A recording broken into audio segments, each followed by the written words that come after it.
It's Phil Lindemann with your Krystal 93 News at noon from Breck Roads.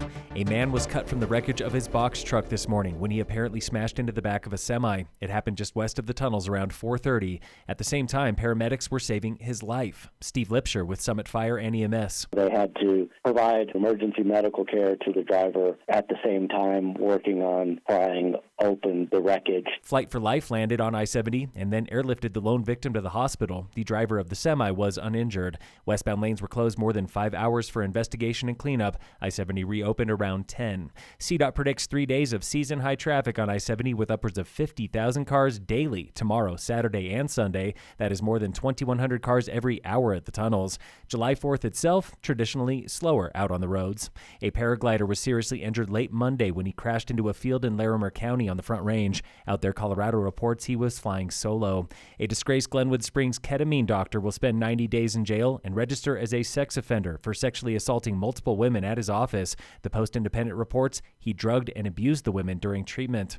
Ranchers and lawmakers are howling over the cost of wolf reintroduction, $3 million in 2 years. That is 3 times what the state estimated when voters narrowly approved reintroduction in 2020.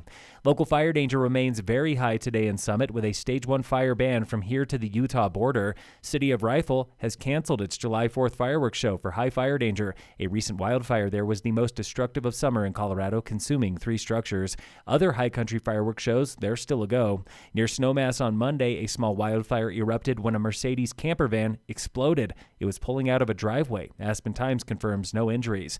Down south on Sunday, a Tesla Cybertruck caught fire and burned about 1 acre. No injuries there.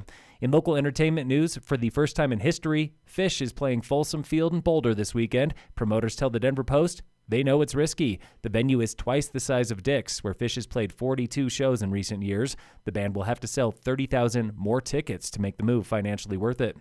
In sports, the Rockies lost to the Astros last night 6-5. Today, the Rockies are playing the Astros again. And in local sports, from Cassandra Schultz and Associates with American Family in Dillon, dirt is moving on the final 7 miles of a recpath connecting Vail Pass to Glenwood Canyon and eventually Summit all the way to Aspen. The Eagle Valley Trail will be ready by next summer, but already listeners are planning ahead. Karen of Fairplay wants to know, will any of it be road riding? The answer? Absolutely none of it. You can ride 142 miles without touching a highway. Phil Lindemann, Krystal 93 News.